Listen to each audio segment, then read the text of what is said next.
बिस्मिल्लाहिर्रहमानिर्रहीम। Travel with Aslam मुराद के साथ एक्सो न्यूज़ पर मैं आपकी खिदमत में हाजिर हूँ। दुनिया में सबसे सस्ता वीज़ा, दुनिया में सबसे जो है वो ज़्यादा अरसे का वीज़ा और दुनिया में जिस वीज़ा लगने के सबसे ज़्यादा चांसेस हैं वो वीज़ा है यूनाइटेड स्टेट्स ऑफ अमेरिका का B1 B2 यानी कि विजिट वीज़ा।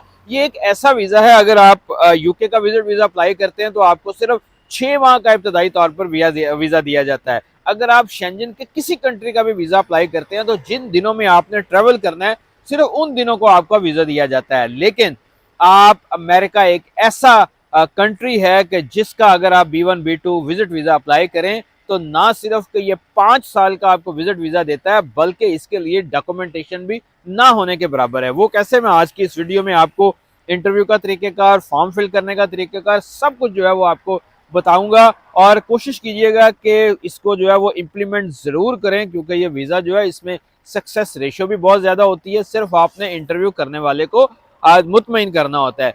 तो सबसे पहला तरीक़ेकार जो है वो ये है कि आपने अपने ऑफिस से या अपने बिजनेस के डॉक्यूमेंट जो है वो तैयार रखने हैं। 6 माह की बैंक स्टेटमेंट आपने तैयार रखनी है। आपने अपना ट्रैवल प्लान देना है कि आपने इस डेट को जो है वो अब पाकिस्तान से फ्लाई करना है और फलां डेट तक 15 या 20 दिन जो है वो वहाँ पे रहना है। इस दौरान आपने ये भी बताना है कि आप वहाँ पर किस किस जगह पर विजिट करेंगे और अपना ट्रैवल प्लान या why you want to visit USA वो आपने जो है वो बताना है। ये आपने सब तैयारी करने के बाद जो है वो गूगल पे जाना है और आपने गूगल पे टाइप करना है DS160 DS160 form. DS160 form जब आपके सामने आएगा तो उसके लिए थोड़ी सी फैमिली की मालूमात जो है वो ज़रूरी होती हैं। आपने आपने अपना नाम, अपना पासपोर्ट नंबर, अपने डेट ऑफ बर्थ के साथ जो है वो, अगर आप शादीशुदा हैं तो आपके अपने मिसेस की डेट ऑफ बर्थ, उन किस ज़िले में जो है वो पैदा हुई हैं, उसके बाद अगर आपके बच्चे हैं तो बच्चों के नाम, उनकी डेट ऑफ बर्थ से सारा रिकॉर्ड देना है।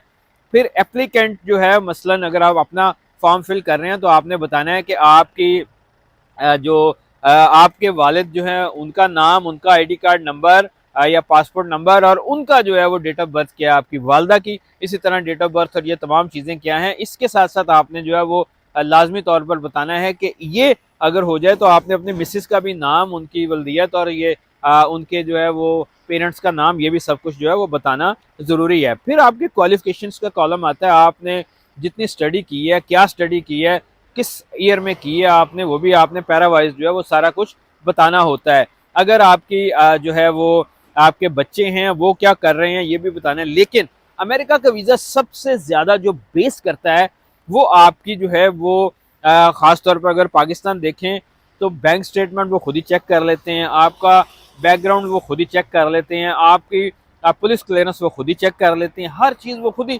मुकम्मल कर लेते हैं। जब आप फॉर्म फिल करते हैं तो आपसे डाटा लिया जाता है कि आपका ईमेल एड्रेस क्या है, 5 साल के अंदर जो है वो आपने कौन कौन से जो है वो यूज़ किए हैं सोशल मीडिया प्लेटफॉर्म। क्या फेसबुक आपने यूज़ किया, अगर किया तो किस यूज़र नेम के साथ, अगर व्हाट्सएप किया तो किस यूज़र नेम के साथ, इंस्टाग्राम किया तो किस यूज़र नेम के साथ, व्हाट्सएप किया तो किस नंबर पे आपने व्हाट्सएप यूज़ किया। ये तमाम मालूमात गुज़िश्ता 5 साल की आपने देनी है और मैं रिक्वेस्ट करूँगा कि कोई मालूमात हाइड नहीं आपने करनी, क्योंकि उनको सब मालूमात जो है वो पता होती हैं। जब ये आप सारा काम मुकम्मल कर लें उसके बाद आप फॉर्म जब सबमिट करते हैं तो उसके साथ ही आपको आता है कि कौन सी डेट आपको लेना पसंद करेंगे। पाकिस्तान में जो है वो डेट्स आजकल काफ़ी लंबी चल रही हैं, साल साल बाद की भी जो है वो इंटरव्यू की डेट पाकिस्तान में आ रही हैं। तो मैं आपको रिकमेंड करूँगा कि आप इस्लामाबाद की बजाय अगर कराची ऑफिस को चूज़ करते हैं तो कराची में 3 से 4 माह के अंदर जो है वो डेट्स मिल रही हैं और आपका इंटरव्यू का टाइम आ जाता है। लेकिन इंटरव्यू के लिए भी तैयारी जो है वो बड़ी अहमियत की हामिल है। इंटरव्यू के लिए आपने कैसे जाना है और क्या क्या सवाल वहाँ से हो सकते हैं। सबसे जितने लोगों का इंटरव्यू है सबसे पहला अमेरिकन एम्बेसी और अमेरिकन वीज़ा ऑफिसर जो है वो सवाल करता है, why you want to visit USA, आप अमेरिका क्यों जाना चाहते हैं। सिंपल सा जवाब दें, इसका कोई बड़ा बनने की ज़रूरत नहीं। आप बताएं जी because it is my holidays and I want to go for vacations, या मैं ये 4 जगह हैं मैं विजिट करना चाह रहा हूँ। मेरे एक दोस्त हैं, उन्होंने अपनी फैमिली का विजिट वीज़ा अप्लाई किया तो उनके बच्चे और उनके मिसेज जब इंटरव्यू के लिए गए तो उन्होंने यही सवाल किया कि why you want to visit USA. तो उनके बच्चे ने जो है वो जवाब दिया, उन्होंने कहा we want to go to Statue of Liberty, we want to go to Madame Tussauds museum and other, उन्होंने प्लेसेस 3-4 के नाम बताए। उन्होंने कहा हमने वो चीज़ें जो हैं वो देखनी है। तो इस पर वो मुस्कुराया और उसने कहा how long you will stay there, कि आप कितना अरसा वहाँ पे रहेंगे। तो वो भी उन्होंने बताया कि हम जो है वो 15-20 दिन रहेंगे। तीसरा सवाल था कि वेयर यू विल स्टे। तो ये पहले बताया हुआ था उन्होंने कि जनाब मैं मेरे जो हस्बैंड हैं उनका दोस्त है, उनके एक उनका घर है, तो हमने वहाँ पे जो है वो स्टे करना है। तो ये 3-4 क्वेश्चन में ही जो है वो पता चल जाता है और वीज़ा जो है वो ग्रांट हो जाता है। कोई घबराने की ज़रूरत नहीं है, वो शाई होने की ज़रूरत नहीं है। तो वो कहते हैं कि the worst thing is happen that they will refuse. बुरे से बुरा ये होगा कि आपको इनकार कर देंगे, अगले दिन आप फिर बेशक जो है वो वीज़ा फॉर्म फिल करके चले जाए। परेशान होने की ज़रूरत नहीं है। अगर आप अपीयर नहीं होंगे, अगर इंटरव्यू देंगे तो वीज़ा कैसे लगेगा। तो ये वाहिद वीज़ा है कि जो 5 साल के लिए आपको वीज़ा मिलता है। 5 साल का वीज़ा मिलने के बाद अगर 5 साल मुकम्मल हो जाते हैं, नेक्स्ट टाइम आप जो है वो सिर्फ अमेरिकन एक्सप्रेस के ज़रिए अपना पासपोर्ट और वीज़ा फॉर्म फिल करके भेजेंगे और आपको वीज़ा लग जाएगा। सेम इसी तरह जो है वो अमेरिकन जो हैं वो एयरपोर्ट पे जब आप जाते हैं वहाँ पर भी आपका थॉरली सिक्योरिटी चेक होता है, आपको जो है वो सवालों जवाब किए जाते हैं। परेशान होने की ज़रूरत नहीं है, बड़ा एक्यूरेट। सबसे बड़ी बात ये है कि आपको किसी सवाल का जवाब मौजूद मालूम नहीं है, आप रिफ्यूज़ कर दें, आप इनकार कर दें कि सॉरी आई डोंट नो, लेकिन गलत जवाब जो है वो उसकी किसी भी तौर पर माफ़ी नहीं है। आपने गलत जवाब नहीं देना, आपने जो है वो सोच समझ के दुरुस्त जवाब देना है। और सम टाइम वो सवाल पूछते हैं कि पहले आपने कहाँ विज़िट किया। फ़र्ज़ करें आपने यूके का विज़िट किया हुआ, कहते हैं अच्छा लंदन में आप गए थे, तो ये 4 दिन जो गए थे, सेकंड डे जब आप गए थे, फ़र्ज़ करें कि 15 सितंबर से 19 सितंबर तक आप यूके में रहे, तो कहेंगे 16 सितंबर वाले दिन आप कहाँ गए थे। तो इतनी एक्यूरेट इन्फॉर्मेशन शायद किसी के पास नहीं होती। आप सिंपली कह सकते हैं आई हैव विजिटेड 4 और 5 प्लेसेस, वो नाम बताएं उनके, लेकिन मुझे ये याद नहीं है कि अगले दिन मैं कहाँ गया था। ये डेट इज़ फाइन, ये बिल्कुल एग्जैक्ट सही जवाब है। आपको पिन पॉइंट करके बताने की ज़रूरत नहीं है और ना ही मेरा ख्याल है कोई याद रखा जा सकता है। नॉर्मल ड्रेस होके जाएं, बहुत ज़्यादा वो सूट पैंट शर्ट और 2 पीस सूट और टाई शाई लगाने की ज़रूरत नहीं है।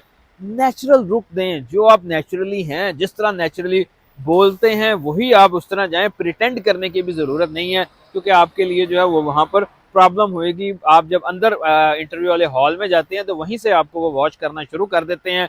वो देखते हैं कि आपने जो है वो आप कितना शाई हैं, आप दाएं बाएं देख रहे हैं, आप लोगों के फॉर्म पढ़ रहे हैं, तो बड़ा जो है ना वो इसका नेगेटिव इम्पैक्ट जाता है। स्ट्रेट फॉरवर्ड जाएं, आप अपना फॉर्म देखें, बैठे वहाँ पर, अपनी बारी आए तो काउंटर पे जाएं और ये 3 साल सवालों के जवाब दें और वीज़ा हासिल करें। और ये वाहिद वीज़ा है कि अगर आपको ये वीज़ा मिल जाए तो उसके बाद आपके 14 साल से छोटी उम्र के बच्चे जो हैं उनको बाई पोस्ट ही जो है वो आप वीज़ा ले सकते हैं अमेरिकन एक्सप्रेस के ज़रिए, और पूरी फैमिली का जो है वो शेंजन वीज़ा लग जाता है। और ये अमेरिकन वीज़ा जो है that is called the master visa of the world. अगर अमेरिकन का वीज़ा आपके पासपोर्ट पे लग जाए तो उसके बाद आपके लिए Shenzhen visa, UK visa, Turkish visa, 32 के करीब ऐसे ममालिक हैं कि अगर अमेरिकन वीज़ा लग जाए तो वो 32 ममालिक में आप पाकिस्तानी पासपोर्ट पर सिर्फ एंट्री ले सकते हैं। मैं मिसाल देता हूँ, झूठ नहीं बोल रहा, मिसाल देता हूँ। आपके पास अगर आपके पास अमेरिकन वीज़ा मौजूद हो, आप टर्की की एंट्री ले सकते हैं। ऑनलाइन वीज़ा आप फॉर्म फिल करें, ऑनलाइन आप जो है वो वीज़ा टर्की का हासिल कर सकते हैं। आप 1 ईयर मल्टीपल वीज़ा जो है वो सऊदी अरेबिया का हासिल कर सकते हैं। आप कतर का वीज़ा हासिल कर सकते हैं। और सबसे बड़ा एक मैं एंड पे बिल्कुल आपको बताऊंगा कि कौन सा एक बड़ा कंट्री है और उसका वीज़ा आप हासिल करें, बल्कि बता ही देता हूँ मैं। आप अमेरिकन पासपोर्ट पे ट्रांजिट वीज़ा यूके का हासिल कर सकते हैं। अब सारे लोग कहेंगे कि जनाब ये गलत बात कर रहा है, मैं बिल्कुल आखिर में बताऊंगा कि कैसे हासिल कर सकते हैं। इसके साथ आप दुबई का ट्रांजिट वीज़ा हासिल कर सकते हैं, आप मेक्सिको का वीज़ा हासिल कर सकते हैं, आप क्यूबा का वीज़ा हासिल कर सकते हैं। और मेजॉरिटी चांसेस ये हैं कि अगर आप यूएसए के अंदर मौजूद हैं वहीं से आप कनाडा का वीज़ा अप्लाई करें कि जनाब मैं कनाडा जाता हूँ, तो आपको वो भी वीज़ा मिल जाएगा। अब आते हैं आपके पास यूके का कैसे वीज़ा, जो मैंने पहले बात की थी। यूके वाले कहते हैं जनाब कि अगर आपके पास यूएसए का वीज़ा है और आप अपने कंट्री से, होम कंट्री यानी कि पाकिस्तान से आप यूके जाएं, यूके जाके आप वापसी के ऊपर यूएसए जाएं, यूएसए से वापसी पर आप ब्रिटिश एयरवेज की टिकट लें और टर्मिनल 5 पर आएँ। पाकिस्तान से आप जाएं न्यूयॉर्क, वहाँ पर स्टे करें, वापस पाकिस्तान आते हुए आप उसकी ब्रिटिश एयरवेज की टिकट लें, जो कि आपको जो है वो टर्मिनल 5 पर लेके जाएगी और वहाँ ये वीज़ा फैसिलिटी मौजूद है। आप चेक कर लीजिएगा इंटरनेट पे, इस तरह आप ये वीज़ा हासिल कर सकते हैं। और सेम जो है वो अगर आपके पास यूएसए का वीज़ा है अगर आप यूके का या शेंजन वीज़ा लेना चाहते हैं तो आप टिकट बनाएं कि मैं यूएस से जा रहा हूँ, मैंने हफ्ता जो है वो यूके में क्याम करना है या मैंने 8-10 दिन शेंजन में रुकना है, फिर मैंने आगे चले जाना है, तो 100% गारंटी के साथ आपको वीज़ा मिलेगा। ये बहुत बड़ी टिप बता रहा हूँ। ये बड़े बड़े जो लाखों रुपए लेने वाले जो हैं ये चीज़ें छुपाते हैं। हम आपके लिए ये सब कुछ बता रहे हैं कि अपने टिकटिंग जो है उसको बेहतर करें, प्लान करें अपना टूर, तो वीज़ा लगने में कोई प्रॉब्लम नहीं होगी इंशाल्लाह। कमेंट्स में ज़रूर बताइएगा कि ये मालूमात आपके लिए कितनी फ़ायदेमंद साबित हुई हैं। अपना दोस्तों सबका ख्याल रखिएगा। अल्लाह हाफ़िज़।